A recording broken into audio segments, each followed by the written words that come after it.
Welcome to It's Time, the daily teaching ministry from the River Christian Fellowship in Twin Falls, Idaho. On today's episode of It's Time, we'll listen to Senior Pastor Mike Kestler as he teaches in the book of 2 Samuel. This book is especially important as it focuses entirely on the life of King David, the line of Christ. Examining the triumphs and troubles of David, we can learn a lot about being a person after God's own heart. With the timely study on 2 Samuel, here's Pastor Mike. So Abner now, who has been a loyal, he said, look, I've been loyal to your family all along. What have I done to do this? Am I a dog's head of Israel? Why are you treating me like this? So he says, may God do so to Abner and more, if I do not do for David as the Lord has sworn to him. So he knew that he was in rebellion to God because he knew that David was to be the next king over all of Israel, and yet Abner was supporting Isbosheth. He said, if, as the Lord has sworn to him, to transfer the kingdom from the house of Saul and to set up the throne of David over Israel and over Judah and from Dan to Beersheba. He's saying, listen, David's going to get it all. He's saying, I was the one that was helping you stay in power, and because you made this accusation against me, now I'm going to make sure that it doesn't stay in your hand anymore. And he could not answer Abner another word because he feared him. You see, the problem is truth is always stronger than a lie. And truth will always eventually win out. You know, the old saying, you can fool some of the people some of the time, and all of the people part of the time, but you're not going to fool everybody all of the time. Eventually, the truth does come out, and that's what will sink a person. So he didn't answer him another word because he feared him. Then Abner sent messengers on his behalf to David, saying, who's in the land? Saying also, make your covenant with me, and indeed my hand will be with you to bring all of Israel to you. And David said, good, I will make a covenant with you, but one thing I require of you, that you will not see my face until you first bring Michal, Saul's daughter, when you come see my face. Now, Michal was actually promised to David when he killed Goliath. And when he killed Goliath, Saul said, whoever kills the giant will be tax-free. They'll get their 501c3. They're going to be tax-free, and they're also going to get my daughter to marry. Well, we remember because of Saul's hatred of David, he gave Michal to another man.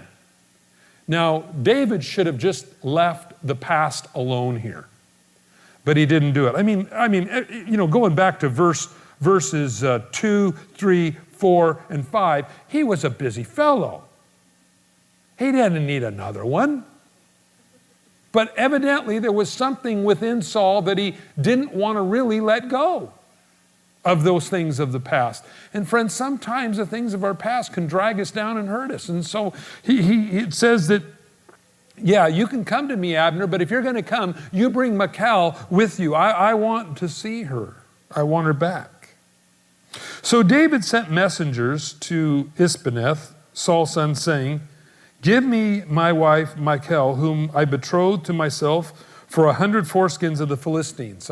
We remember not only did he kill the giant, but then Saul thought, well, you know what? I'll have him go out as a dowry and give me 100 foreskins of the Philistines, and 1 out of 100, somebody's going to kill David, because that's not something generally guys just give up without a fight, if you know what I'm saying.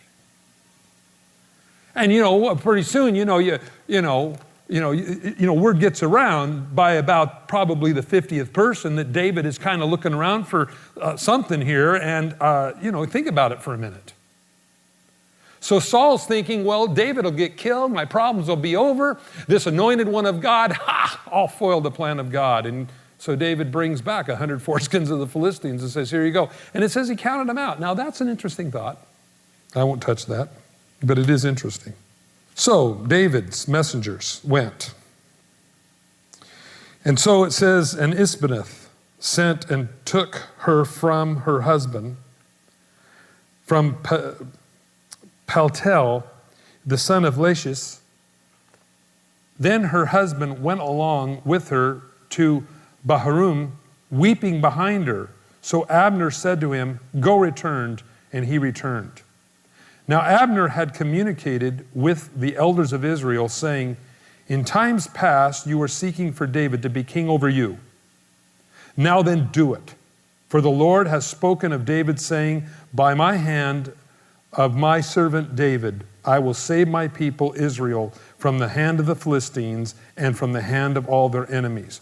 So now we find Abner making a statement. So now Isbosheth is kind of a whip pup. David writes him a letter and says, listen, this is what I want. And so Abner, because he no longer has his support anymore, now Isbosheth just does what he's told to do. And so now he addresses the elders of Israel, those 11 tribes, and says, look, you've been wanting David as your king for a long time. Now, okay, now's your chance. Now do it. And so Abner spoke in the hearing of Benjamin. Then Abner also went to speak in the hearing of David in Hebron, and all that seemed good to Israel and the whole house of Benjamin. So Abner and his 20 men with him came to David at Hebron, and David made a feast for Abner and the men who were with him. And Abner said to David, I will arise and go and gather all of Israel to my lord the king, that they may make a covenant with you, and that you may reign over all your heart desires. So David sent Abner away, and he went in peace. Now, sometimes in the Bible, you just wish that you could just put a period there, and that would be the end. You know, but that's not what happens here. Because you see, Abner was the one who killed Joab, David's right-hand guy's brother. And Joab, as most men and most women, have vengeance against somebody, and they plot out a scheme to even the balances, you might say, not, again, forgetting the past.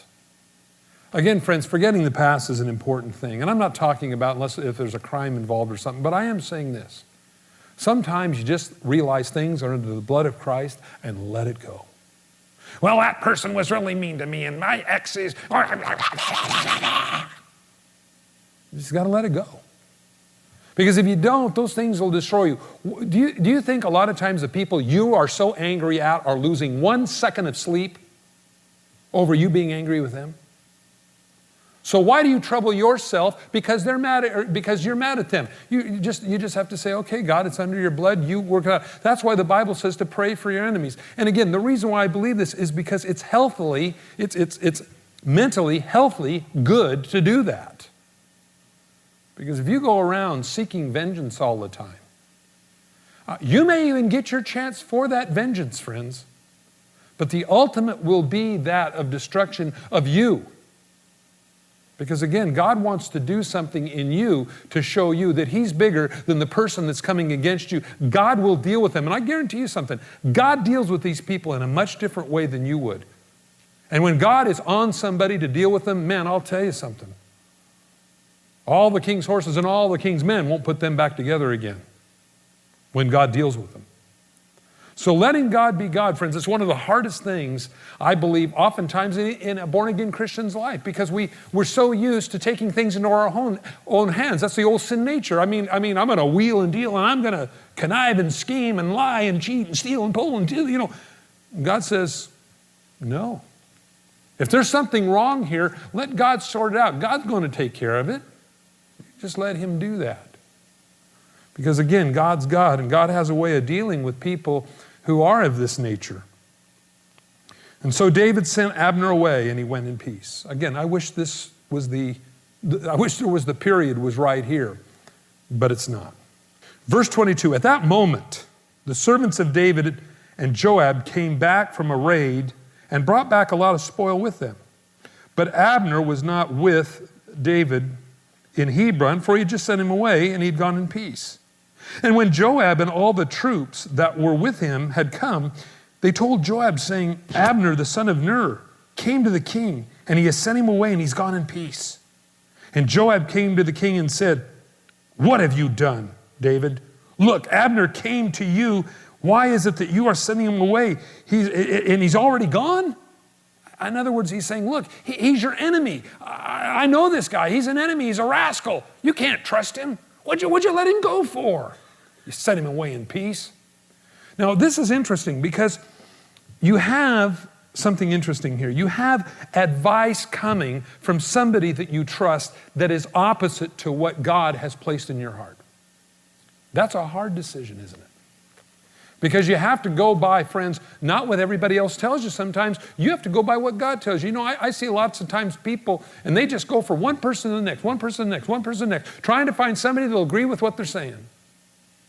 Rather than just going and saying, you know, God, what do you say about this? Can I own up to what I've been doing? Or, Lord, is this really what you want for my life or whatever? Well, what do you think I should do? What do you think I should do? What do you think I should do? What do you think I should do? You know, dear Ann Landers, I am desperate now. I've asked everybody, and I thought I would ask you. You know, a lot of times we're looking for information. Now, the Bible does tell us in Proverbs there's wisdom in a multitude of counselors, but ultimately, friends, it's still what God tells you to do. You might have everybody in the world saying, don't go be a missionary, but if God's got that call in your life, you've got to go. See, a lot of times we say, well, God's will is kind of like the elections. And the ones that have the most advice are the ones that I listen to. So in other words, if I go to like 12 people, you know, and like 3 of them say to go and like 9 of them say to stay, well, I guess God's will is for the 9 of them to stay. I got an idea. Novel concept, don't you think? Ask God and see what peace He puts in your heart. Do you know, has anybody here ever done something wrong? And you know it? You know that weird feeling that you get? You just go, this is wrong. You just know. Something ain't right. You just know down in your soul. Have you ever had God tell you something that you absolutely knew to be true? And this is what God wanted. It didn't matter what anybody else said. I've been that way. Where God has told me something and I know absolutely this is what I'm supposed to do. And it doesn't matter what anybody else says. I will not budge from that because I know that's what God's told me. Now, friends, see, again, it doesn't matter if there's 5,000 people that are saying, oh, it doesn't matter. Listen, if God told you something, you do that. Well, here you find that David has got this advice coming from Joab saying, what'd you let him go for? He's your arch enemy. He's the other side of the dark force, Luke. What did you let him go for? Well, what is this that you have done? Surely you realize that Abner, the son of Ner, came to deceive you, to know you're going in and you're coming out, and to know what you're doing. And when Joab had gone from David's presence, he sent messengers after Abner, who brought him back at the well of Sirah, but David did not know it.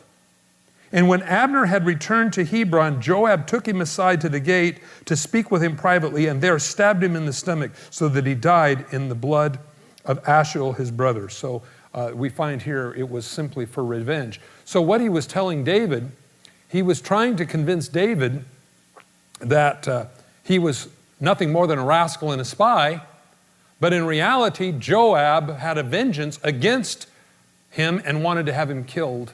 And so he used that as a pretense. Now, you don't think that this gets noticed, but let me tell you, friends, it does.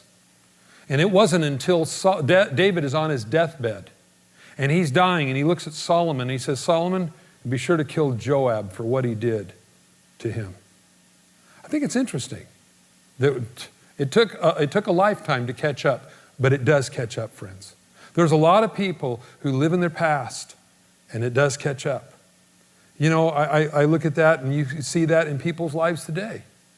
But it catches up, and it does. And so he says, verse 28, afterward, when David heard it, he said, my kingdom and I are guiltless before the Lord. Forever the blood of Abner, forever of the blood of Abner, the son of Ner. See, David knew it was murder. He knew it was wrong, and he knew there was a premeditatedness about it. See, all that other stuff, that other words about, oh, he's a spy, he's a that, that's smoke and mirrors, you might say. You know, it's the real motive that's down in the heart, and only God knows it, and David knew it. And so he says, let it rest on the head of Joab and on all of his father's house, and let there never fail to be in the house of Joab one who has a discharge of a leper, or who leans on the staff, or falls on the sword, or who lacks bread. It's interesting here. He says, who I think it's kind of a weird thing. He says here, let there never fail to be in the house of Jacob one who has a discharge or a leper or leans on his staff or falls or lacks bread. He basically cursed him. He's saying, may there always be somebody in the house of Joab that has this curse upon them. So Joab and Abishai, his brother, killed Abner because they had killed their brother Ashiel at Gibeon in the battle. Then David said to Joab and to all the people who were there with him, tear your clothes, gird yourself with sackcloth, mourn for Abner, and the king David followed the coffin. Now, this is interesting because, again, you have to remember, to the 11 tribes of Israel in whom Abner was trying to unite to David's side. Abner was a very key guy in uniting Israel together, and Joab goes out and kills him, and that's got to make the other 11 tribes go, what's really going on here? You're trying to unite us to David, and then your right-hand guy kills Abner. This doesn't look right. And so David then tears his clothes. And by the way, friends, David acted very, very wisely in this situation. He didn't just say, well, he's got a problem. Hope he figures it out. See you later. He became very much involved in this, tore his clothes, followed the coffin. Everybody in Israel knew that David did not want to see Abner die. And this, friends, is a very important thing because the thing is, David was not part of the plot to kill him. So notice it says, verse 32, so they buried Abner in Hebron, and the king lifted up his voice and wept at the grave of Abner, and all the people wept. So it wasn't just eye service. It wasn't just something. He was genuinely moved with compassion for this man. It's interesting that David always was that way, though. He always had a soft spot in his heart for his enemy. Now, friends, this is, I think, something that God, in fact, does honor. Because again, you remember that as Saul's trying to kill him, David is always trying to protect him.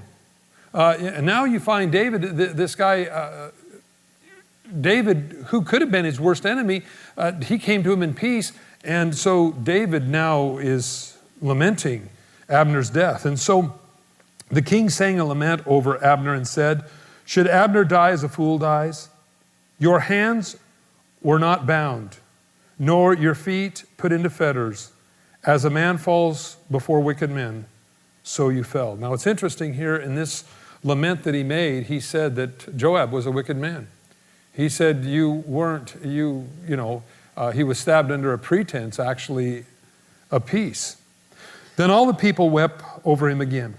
Verse 35, then all the people came to persuade David to eat food while it was still day, and David took an oath saying, God do so more to me if I taste bread or anything else till the sun goes down. In other words, he was fasting because he saw Abner, a person who was trying to bring the kingdom of Israel to him. David, I think, recognized Abner's, you might say, call or responsibility in the kingdom of heaven to fulfill what Samuel had told David, that he'd be the next king over Israel. He didn't probably see how that could ever happen, but now here you find Abner coming, fulfilling, David seeing God fulfilling his word through Abner, and then Joab kills him because of his hatred and because of his vengeance. And so all the people took note of it. And it pleased them, since whatever the king did pleased the people. And so it's interesting, it says that it pleased all of Israel when they saw that David genuinely not only wept over him, lamented over him, and wouldn't eat anything, fasted over him, you might say, that it pleased the people. For all the people and all of Israel understood that day that it had not been the king's intent to kill Abner, the son of Ner. Friends, that is one of the most important political things that David needed. Because if any way David was part of that, the nation of Israel would have never came around David. And so David's, I think, genuineness came out here in who he really was. In verse 39 it says, verse 38, it says, then the king said to the servants, do you not know that a prince and a great man has fallen this day in Israel? And I am weak today, though the anointed king and these men, the son of Zurah, are too harsh for me. The Lord will repay the evildoer according to his wickedness. This is interesting because Joab, again, is David's commander of his army. And so now David basically has cursed him several times in this chapter for what he did, because again, David could see the hand of God in Abner's life bringing the nation of Israel to him. Now, friends, there's a lot of things you can see here, but you can see one thing for sure. God says, vengeance is mine, saith the Lord. I believe that's a very true statement. And to let God be God, and let God deal with the situation. He knows how to deal with it. And we find Joab did not deal with it well and caused ultimately his own death. Now, as I look at this, there's many things that you can gather here. And of course, we understand, don't go into battle ill-prepared, because again, going into battle ill-prepared will cost you. We also find here again this situation where David blessed his enemies, or blessed those that were at one time contrary to him. He even included them. We see the deceit of Joab saying, he was nothing but a spy. He came here to find your going ins and coming out and to find out everything that you're doing, when really Joab had another motive to go after Abner, and that was to kill him. You see the wickedness and the deceitfulness of men's hearts. You know, the Bible says only God really knows us inside. And that's why I believe, again, as you look at this, you always got to go back to what God says and say, Lord, you got to help me here. Because if I just see things in the natural or in the carnal, or do what feels right, Luke, it's the worst advice you can have. If you did according to your feelings, friends, you would destroy your life. You have to go and say, Lord, I need to separate my feelings from the real issue here. What is the real issue? What do you want me to do about it? My feelings say to go do this. But God, you say to do this. And you know what? Impulsive behavior always leads to regret. Impulsive behavior always leads to regret. Friends, be careful of impulsive behavior. Whether it's in things you say, whether it's in things that you sign, no matter what it is, be careful of impulsive behavior. Remember, David waited 7.5 years as king over Judah for God to do the rest of the work to bring the entire nation under his control. He was still lacking 11 of the other tribes. And in God's time, he worked that out. So again, being patient with God, so important. Not taking matters into your own hands. Not letting vengeance begin to control your life. And that's Pastor Mike Kestler, Senior Pastor at the River Christian Fellowship, with 2 Samuel on It's Time. If you'd like to have your own copy of today's episode, you can obtain one for free from the Daily iTunes Podcast. If you want a hard copy, you can give us a call at 800-357-4226 to place your order. And while you do that, don't forget that 2 Samuel is part 2 of the 1st and 2nd Samuel series, available from the River Christian Fellowship. Please tune in next time for another relevant Bible study on It's Time.